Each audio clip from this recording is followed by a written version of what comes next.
కోసం ఏం చేశారని అడుగుతున్నాను. ఇవాళ ఎంతో చరిత్ర కలిగిన ఉత్తరాంధ్ర అంటే కేవలం అన్ని రకాలుగా రాజకీయంగా ఎన్నో విప్లవాలు ఉద్యమాలు కిప్రిటిగడ్డ ఉత్తరాంధ్ర. అలాగే ఒక రచనల ద్వారా అయితేనేమి ప్రజల్లో ఒక చైతన్య. ఆ రోజు రామారావు గారు ఎలాగైతే నటన ద్వారా ఆయన సినిమాల ద్వారా ఆయన సినిమాలో రాకముందు కూడా అక్కడ దివిసి ముప్పై అయితేనేమి, లేకపోతే నేషనల్ డిఫెన్స్ ఫండ్ అయితేనేమి, లేకపోతే ఈ యొక్క రాయలసీమ క్షారమ నివారణ కోసం అయితేనేమి ఆనాడు ఆయన జోలు పెట్టి ప్రజల ముందుకు వచ్చారు. ఒక ప్రాంతం వాళ్ళు ఇబ్బందుల్లో ఉంటే మొత్తం ఆంధ్ర రాష్ట్రాన్ని అంతా కలిపి, అంటే అప్పుడు కలుసున్న ఆంధ్ర రాష్ట్రాన్ని అంతా తిరిగి ఆయన నిధులు వసూలు చేశారు వాళ్ళని కాపాడటం కోసం. మరి ఇవాళ ప్రాంతాల పేరుతో ఏదో 3 రాజధానులు అంటాడు. మన బొత్సాలు అడిగితే అసలు రాజధాని ఏదయ్యా ఏంటి ఏమంటే ఇక టైం ఉంది కదా అంటాడు. ఏంటి టైం ఉండేది? ఎంతవరకు ఏం చేస్తున్నారు? ఈ 3 ఏళ్ళు పరిపాలన చేతగాక ఈ 3 రాజధానులు అన్న పేరుతో పబ్బం గడుపుతున్నారు. దాని తర్వాత ఈ నవరత్నాలని తీసుకొచ్చి మనందరినీ నడుముల్ని కృంగదీశాడు. మాట తప్పనంటాడు, మంట పెట్టేశాడు రాష్ట్రానికి. మడమ తప్పనంటాడు, మెడలు విరిచేశాడు అందరికి. నా బీసీ, నా ఎస్సీ, నా ఎస్టీ అంటాడు. మరి రాష్ట్రం అంతా కాష్టంలో మార్చేశాడు. అలాగే జగనన్న అంటాడు, జలగలా పీడిస్తున్నాడు. అలాగే మావయ్య అంటాడు, అందరి మనోభావాలని తగలబెట్టేశాడు. అలాగే నవరత్నాలంటూ అందరి నవనాడులను కృంగదీశాడు. నేనుంటే అంటాడు, నువ్వుంటే ఏంటి కనబడుతుంది.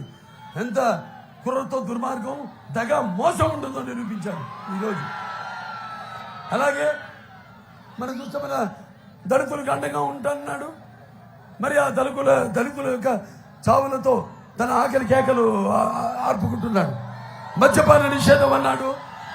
మరి ఆ పేదవాళ్ళ అన్నపానీయాలు మొత్తం తన యొక్క మద్య వ్యాపారంలో ముంచేశాడు, పోసేశాడు. అలాగే ఈ యొక్క ఏదైతే మన వ్యవసాయ వ్యవస్థ ఉందో, శాఖ ఉందో, దాన్ని పూర్తిగా నిర్వీర్యం చేసేసి ఇవాళ మనం రైతుల ఆత్మహత్యల్లో మన దేశంలో మొదటి స్థానంలో నిలబెట్టాడు. అలాగే ఈ రాష్ట్రానికి ముఖ్యమంత్రిని అంటాడు, జనగంత్రి పాలన చేస్తున్నాడు. నాయకుడిని అంటాడు, నయవంచకుడుగా మారాడు. నా అక్క చెల్లెల అన్నదమ్ములంటూ ఆ అక్క చెల్లెల అన్నదమ్ముల ఆస్తిలోనే హక్కు అడుగుతున్నాడు, వాటా అడుగుతున్నాడు. నా అక్క చెల్లెలంటూ ఆ అక్క చెల్లెలు ఉసురు పోసుకుంటున్నాడు. అమరావతి రాజధాని రైతుల మెతుకులు రక్తపు ముద్దగా మార్చాడు.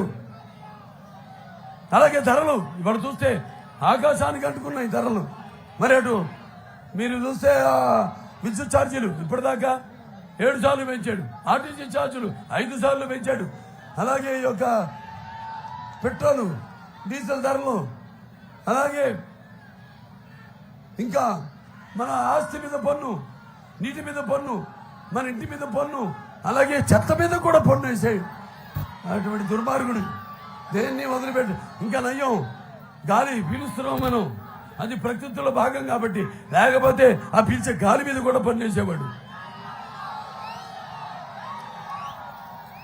ఇప్పుడు ఎలా తయారైందంటే ఇంతలే పేదల రక్తం, ఇంతలే పేదల గుండెలు